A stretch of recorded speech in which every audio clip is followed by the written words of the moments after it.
വിദ്യാർത്ഥിയെ കോളേജിലേക്ക് പോകും വഴി ബൈക്ക് തടഞ്ഞു നിർത്തി തലക്കടിച്ച് കൊല്ലാൻ ശ്രമിച്ചുവെന്ന് വിദ്യാർത്ഥി. ഗുരുതര പരിക്ക് പറ്റിയ വിദ്യാർത്ഥിയെ തിരൂർ ജില്ലാ ആശുപത്രിയിൽ പ്രവേശിപ്പിച്ചു. സംഭവം ഇന്ന് രാവിലെ ആദവനാട് ചേർലാൽ സ്കൂളിന് സമീപം. കുറച്ചു ദിവസം മുന്നേ ഉണ്ടായ വഴിതർക്കത്തിന്റെ പേരിലുള്ള പക തീർക്കുവാൻ താൻ ഇതുവഴി ബൈക്കിൽ പോകുന്ന സമയം ബൈക്ക് തടഞ്ഞു നിർത്തുകയും കയ്യിലുള്ള കൈക്കോട്ടുമായി എറേത്തപ്പറമ്പിൽ ഷക്കീർ ഹുസൈൻ എന്ന കുഞ്ഞിപ്പ തന്നെ തലക്കടിക്കുവാൻ ശ്രമിക്കുകയും താൻ ഒഴിഞ്ഞുമാറിയപ്പോൾ അതുപയോഗിച്ച് തന്നെ ദേഹത്തടിക്കുകയും ചെയ്തു. അയാളുടെ കൂടെയുള്ളവർ ഇതിനെ സഹായം ചെയ്യുന്ന രൂപത്തിലാണ് പെരുമാറിയതെന്നും ഇളനച്ചിയിൽ മുസ്തഫയുടെ മകൻ ഷാനിബ് കഴിഞ്ഞ മാസം 26-ാം തീയതി ഒരു പ്രശ്നം ഉണ്ടായിരുന്നു. റോഡിന്റെ തർക്കം ഉണ്ടായിരുന്നു.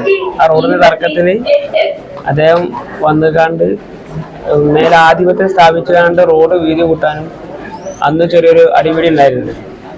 അപ്പോൾ അന്ന് ഉണ്ടായതിൻ്റെ അടിസ്ഥാനത്തിൽ അന്ന് ഞാൻ സംസാരിച്ചതിൻ്റെ ഉള്ളൊരു പ്രതികാരം എന്ന നിലക്ക് ഇന്ന് രാവിലെ ഞാൻ എൻ്റെ തറവാടിൻ്റെ അവിടെയുള്ള കൂട്ടുകാരൻ്റെ വീട്ടിലേക്ക് എൻ്റെ ഒരു ഷൂ വാങ്ങാൻ വേണ്ടി പോയി വരുമ്പോൾ അയാൾ റോഡിൽ ഇരുമ്പിൻ്റെ കൈക്കോട്ട് മുടിച്ച് നിൽക്കുകയും വണ്ടി തടഞ്ഞ് നിർത്തിയിട്ട് അടിക്കുകയാണ് ചെയ്തത്. ഇന്ന് രാവിലെയാണ് തവനൂർ പഞ്ചായത്തിലെ ചേർലാൽ സ്കൂളിന് സമീപം സംഭവം നടന്നത്. കുറച്ചു ദിവസങ്ങൾക്ക് മുന്നേ ഇവിടെ വഴിതർക്കവുമായി ബന്ധപ്പെട്ട് ഇരുവിഭാഗവും തമ്മിൽ തർക്കമുണ്ടായിരുന്നു. ഇത് പരിഹരിച്ചുവെന്നും പിന്നീട് അതിന്റെ പ്രതികാരം തീർക്കുവാനാണ് ഇത്തരത്തിൽ തന്നെ ആക്രമിച്ചതെന്നും ഷാനിബ് പറയുന്നു. അയാൾ 3 വട്ടമാണ് എന്നെ കൈക്കോട്ടണ്ട് അടിച്ചത്.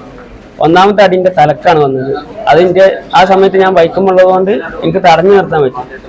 ആ തടഞ്ഞു നിർത്തുകയും പിന്നെ അയാൾ എന്റെ കയ്യിൽ നിന്ന് ഇതാക്കിയാണ്ട് രണ്ടാമത്തെ അടി ഷോൾഡറിന്റെ ഈ ഭാഗത്തേക്ക് ആയിട്ട് അടിക്കുകയാണ് ചെയ്തത്.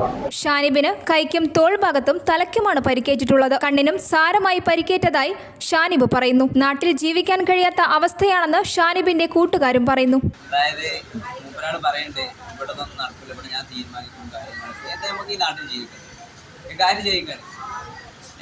ഒരു റോഡിന്റെ പ്രശ്നം പറഞ്ഞുകൊണ്ട് ഇങ്ങനെ കടിക്കല ഒരു നല്ല രീതിക്ക് അന്നില്ല കോംപ്രമൈസ് ആയതാണ്. കാര്യങ്ങളൊക്കെ തീരുമാനമായതാണ്. കുട്ടികൾ നമ്മളെ എത്ര അറിയുന്ന ആളാണ്. കാര്യങ്ങളൊക്കെ തീരുമാനമായതാണ്. അന്തിമായി ഉണ്ടായാൽ പിന്നെ എല്ലാം ഉണ്ടാവില്ല. സോഷ്യത്തിന് രാഷ്ട്രീയം ഒക്കെ ഉണ്ടാവില്ല. ഒരുപാട് ഉണ്ടാവില്ല. തന്റെ നേരെ ബൈക്കുമായി വന്നപ്പോൾ താൻ പ്രതിരോധിക്കാൻ ശ്രമിക്കുകയാണ് ചെയ്തതെന്ന് ആക്രമിച്ചു എന്ന് പറയുന്ന സക്കീർ ഹുസൈൻ എന്ന കുഞ്ഞിപ്പ പറഞ്ഞു. ന്യൂസ് 99 ആദവനാട്.